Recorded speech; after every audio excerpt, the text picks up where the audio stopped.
आणि आता महत्त्वाच्या बातम्यांचा आपण वेगवान आढावा घेऊयात। 36 जिल्हे 50 बातम्यांमधून।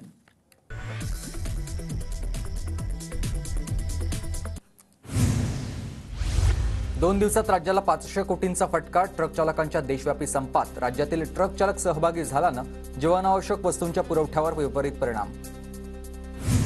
नागपुरातील सिटी बस सेवा सुरळीत सुरू। सिटी बस सेवेला पुरेसे डिझेल मिळत असल्यानं सिटी बस सुरळीत। विद्यार्थ्यांसह चाकरमान्यांना दिलासा। जळगाव जिल्ह्यात अनेक ठिकाणी पेट्रोल पंपावरील इंधन पुरवठा संपला। जिल्ह्यात दुपारनंतर टँकर येणार असल्याची माहिती। नागपुरात संविधान चौकातील इंडिया ऑइलच्या पंपावर 160 रुपये लिटरनं पेट्रोल। पुरवठादारांच्या संपामुळे पेट्रोल पंप चालकांचा मनमानी कारभार।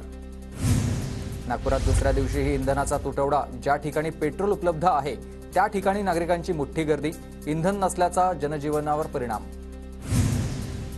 पुण्यात इंधनासह इतर अत्यावश्यक सेवांची वाहतूक पूर्वपदावर।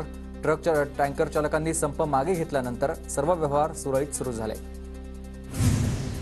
गोंदियात वाहन कायद्याविरोधात रास्ता रोको करणाऱ्या 19 वाहन चालकांवर गुन्हा दाखल। आजपासून जळगावातील 200हून अधिक पंपांना इंधनाचा पुरवठा सुरळीत होणार। मनमाडच्या इंधन वाहतूक चालकांनी संप मागे घेतल्यानं सर्वसामान्यांना दिलासा।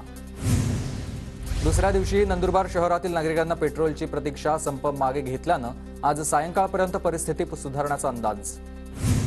भंडाऱ्यात 2 दिवस पुरेल इतकाच इंधन साठा। इंधन पुरवठा सुरळीत होण्यासाठी वरिष्ठ पातळीवर प्रयत्न सुरू।